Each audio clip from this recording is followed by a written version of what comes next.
And this is a coin from the 1792. So you're talking about the beginning of American culture, of American history. It's actually technically not a coin, but more of a token. Okay.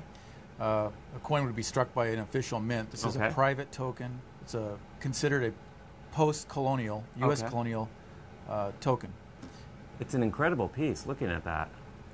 Yeah, it's called the Kentucky token. It's a nickname, really. It has nothing to do with Kentucky other than the top star in the pyramid has a K, which stands for Kentucky. Okay. There are actually 15 stars. Those were the 15 states in the Union at the time. Okay.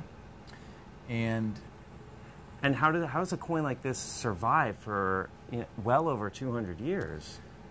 Well, these were struck in England, actually, by English citizens that were pro-American. Now, remember, this is after the Colonial War, or the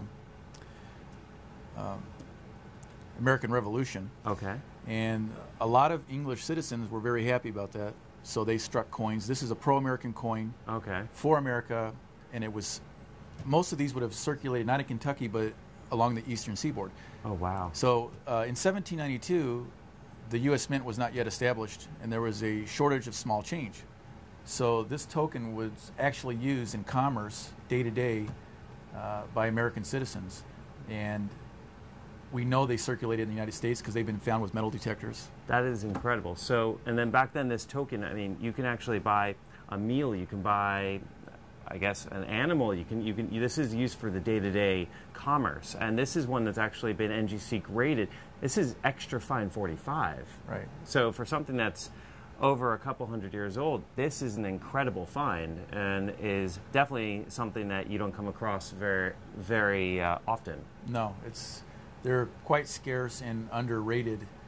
If you go to a coin show, you'll see thousands of certain types of coins, but you'll see maybe 2 or 3 Kentucky tokens. Wow. So this is definitely undervalued. It's definitely a hard to find piece, and in terms of existence, I mean, you can't think more than a few hundred, maybe a few thousand exist in totality, I would imagine. I think you're accurate with that estimate. It's a supply and demand issue. The supply is low, but the demand is low because people don't understand this issue. It can be complicated. So this is something that, if you have the ability to afford it, you definitely want to consider purchasing this. I mean, looking at that reverse, those are the stars you were talking about?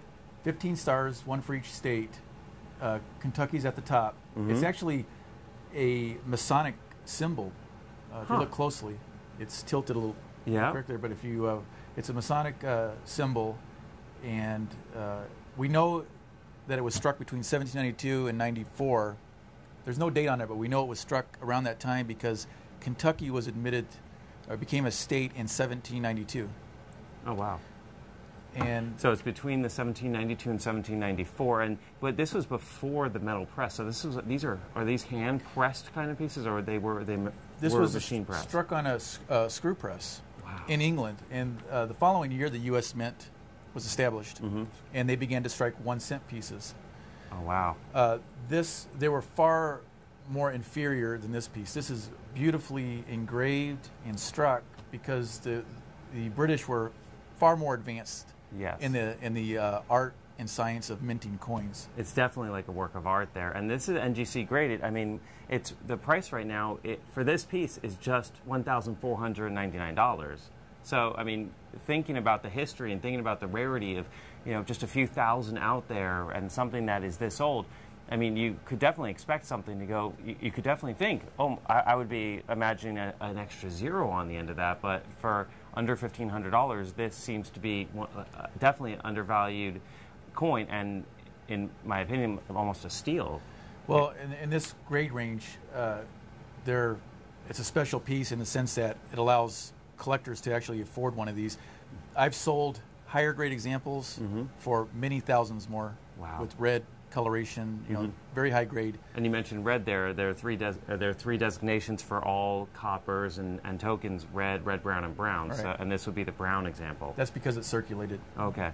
But imagine then if the coins could talk. So I mean that's a really it bought a dinner in the 1790s for someone. It bought piece of bread, maybe. That's amazing.